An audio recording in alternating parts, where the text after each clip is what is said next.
أعوذ بالله من الشيطان الرجيم.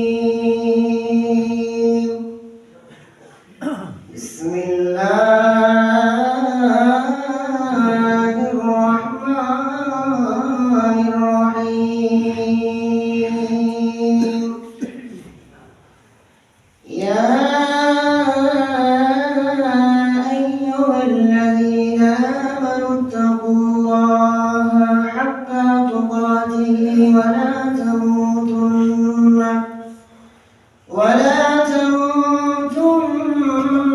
إلا وأنتم مسلمون.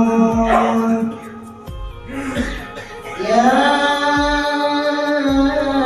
أيها الناس اتقوا ربكم الذي خلقكم من نفس واحدة وخلق منها زوجها وبث منهما رجالا كثيرا ونساء واتقوا الله الذي تساءلون به والأرحام إن الله كان عليكم رقيبا. يا أيها الذين آمنوا اتقوا الله وقولوا قولا سديدا يصلح لكم أعمالكم ويغفر لكم ذنوبكم ومن يطع الله ورسوله فقد فاز فوزا عظيما. أما بعد فإن أصدق الحديث كتاب الله وأحسن الهدي هدي محمد صلى الله عليه وسلم وشر الأمور محدثاتها وكل محدثة بدعة وكل بدعة ضلالة وكل ضلالة في النار. أعوذ بالله من الشيطان الرجيم. بسم الله الرحمن الرحيم. يا أيها الذين آمنوا اجتنبوا كثيرا من الظن إن بعض الظن إثم ولا تجسسوا ولا يغتب بعضكم بعضا أيحب أحدكم أن يأكل لحم أخيه ميتا فكرهتموه واتقوا الله إن الله تواب رحيم. وقال الله تعالى في كلامه المجيد. بسم الله الرحمن الرحيم. يا أيها الذين آمنوا لا يسخر قوم من قوم عسى أن يكونوا خيرا منهم ولا نساء من نساء عسى أن يكن خيرا منهن ولا تلمزوا أنفسكم ولا تنابزوا بالألقاب بئس الاسم الفسوق بعد الإيمان ومن لم يتب فأولئك هم الظالمون. وقال النبي صلى الله عليه وسلم عن أبي هريرة رضي الله تعالى عنه قال سئل رسول الله صلى الله عليه وسلم عن أكثر ما يدخل الناس الجنة فقال تقوى الله وحسن الخلق. وسئل عن أكثر ما يدخل الناس النار فقال الفم والفرج. وقال النبي صلى الله عليه الله تعالى عنه قال قال رسول الله صلى الله عليه وسلم من يتمن لي ما بين لحييه وما بين رجليه أجمل له الجنة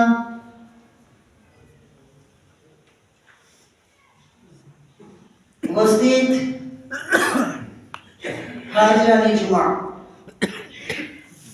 সর্বপ্রথম ওই মহান আল্লাহ সুবহানাহু ওয়া তাআলার প্রশংসা করি যিনি আমাদেরকে সর্বের সেরা অতি উত্তম করে সৃষ্টি করেছেন।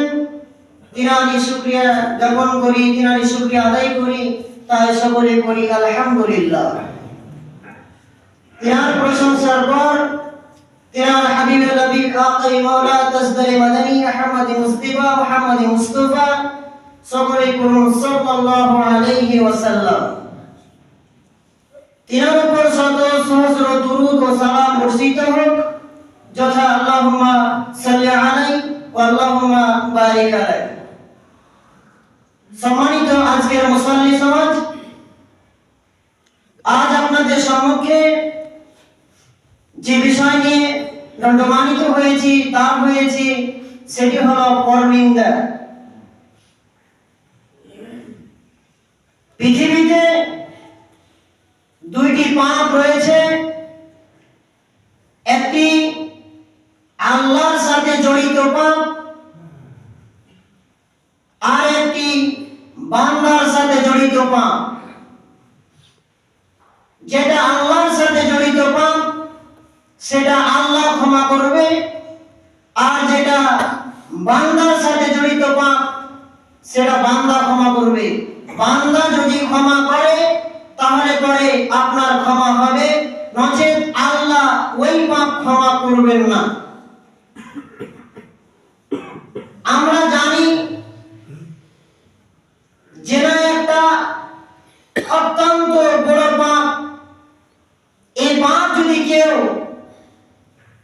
রাতের অন্ধকারে, কেউ গোপনে এই পাপ যদি কেউ করে নেয়, করার পরে তার মনে একটা চিন্তা আসে যে আমি যে পাপটা করলাম, এই পাপটা আমি অনেক ভুল করে ফেলেছি, এই পাপটা আমাকে আল্লাহর কাছে ক্ষমা চাইতে হবে।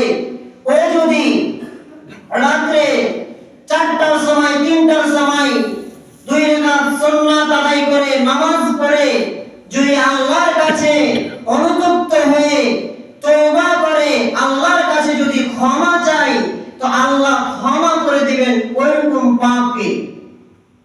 কিন্তু কোন ব্যক্তি যদি কোন মানুষের দোষ ত্রুটি করে, মানুষের পিছনে, মানুষের সামনে গীবত করে, মানুষের ব্যাপারে কথা বলে, এই পাপ যদি রাত 12টা কেন 4টার সময় যদি এসে মসজিদে সুন্নাত আদায় করে 2 রাকাত সালাত আদায় করার পরে যদি আল্লাহকে বলে আল্লাহ তুমি এই পাপটা ক্ষমা করে দাও, আমি অমুক ব্যক্তির ব্যাপারে আবল তাবল কথা বলেছি, আমি হ্যানত্যান কথা বলেছি, তাকে বিদ্রূপ করেছি, তাকে ছোট মনে করেছি, তাকে তুচ্ছ মনে করেছি, আল্লাহ তুমি আমাকে এই ক্ষমা করে দাও, আল্লাহ এই পাপ ক্ষমা করবে না।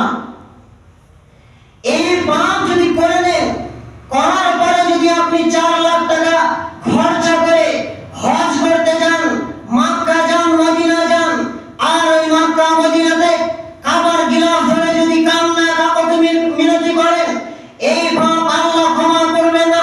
কারণ এই পাপ হলো বান্দার সাথে জড়িত পাপ, এই পাপ হলো বান্দার সাথে জড়িত পাপ। যার ব্যাপারে কথা বলেছেন, যাকে ছোট মনে করেছেন, যাকে হেতুচ্ছ মনে করেছেন, যাকে দুর্বল মনে করেছেন, যার ব্যাপারে কথা বলেছেন, তার কাছেই মাপ দিতে হবে, নচেৎ এই পাপ আল্লাহ পাক রব্বুল আলামিন ক্ষমা করবে না। সম্মানিত উপস্থিতি, এই পাপগুলো হয় মানুষের সাথে, যেগুলো পাপ হয় মানুষের আমরা দোষ ত্রুটি খুঁজি। আমাদের যে একটা জুবান আছে, এই জুবান দিয়ে মানুষের আমরা গীবত করি, এই জুবান দিয়ে আমরা ভুল ত্রুটি করি, আর এই জুবান দিয়ে আমরা নেকির কাজও করি। জুবান এমন একটা জিনিস যে জুবান যদি সঠিক পথে সঠিক জায়গাতে কথা বলে তাহলে নেকি হবে, আর যদি অসঠিক জায়গাতে কথা বলে তাহলে পাপ হবে। এই জুবান যদি মসজিদে এসে আল্লাহর তাসবিহ আল্লাহর জিকির আজকার করে তাহলে নেকি হবে, আর এই জুবানে যদি মানুষের গীবত করে, পরনিন্দা করে, মানুষকে তুচ্ছ করে তাহলে পরে গুনাহ হবে। সম্মানিত উপস্থিতি, আল্লাহ পাক রব্বুল আলামিন কোরআন কারীমের মাধ্যমে উল্লেখ করেছেন, বিসমিল্লাহির রহমানির রহিম, ইয়া আইয়ুহাল্লাযীনা আমানু ইজতানিবু কাসীরাম মিনাল যান্নি ইন্না বা'দাদ যান্নি ইসমুন।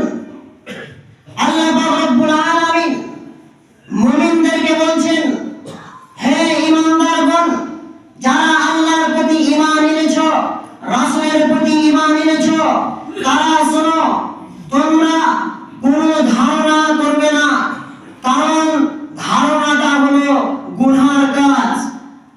ওয়ালা তাজাসসু, তোমরা এক অপরের গোপনীয় বিষয় অনুসন্ধান করো না। ওয়ালা ইয়াগতাব বা'দুকুম বা'দা, তোমরা এক অপরের পশ্চাতে নিন্দা করো না।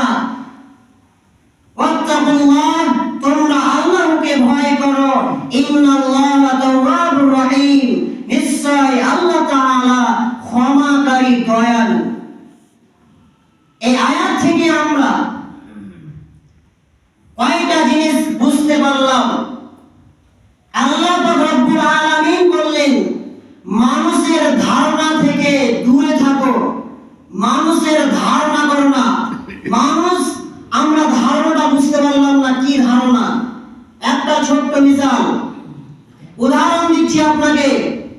আমরা এটা দেখতে পাই, যখন ধরলেন একটা নদী আছে, নদীর এপারে আমি আছি আর নদীর ওপারে অন্য কেউ আছে, একজন ছেলে আর একজন মেয়ে ওমন দিয়ে চলে যাচ্ছে, আপনি নদীর এপার থেকে আপনি ধারণা করে বসলেন কত সুন্দর তার মেয়েটাকে নিয়ে চলে গেল, মনে হয় তার মা, তার কিছু, এগুলো আপনি ধারণা করলেন, বাজে ধারণা। অথচ ওটা তার মাসি হতে পারে, অথচ সেটা তার মা হতে পারে, অথচ সেটা তার মামি হতে পারে, কিন্তু আপনি এমন ধারণা করলেন, তাকে এমনই ধারণা করলেন যে বলার কথা নয়। এই ধারণা করতে হবে না। যে যাচ্ছে যেতে দেন, আপনাকে এখানে মাথা নিলাতে হবে না। যে যাচ্ছে চলে যান, আপনাকে কোনো ধারণা করতে হবে না সেটা এত সুন্দর মেয়েটাকে নিয়ে চলে গেল, এটা আপনাকে ধারণা করতে হবে না।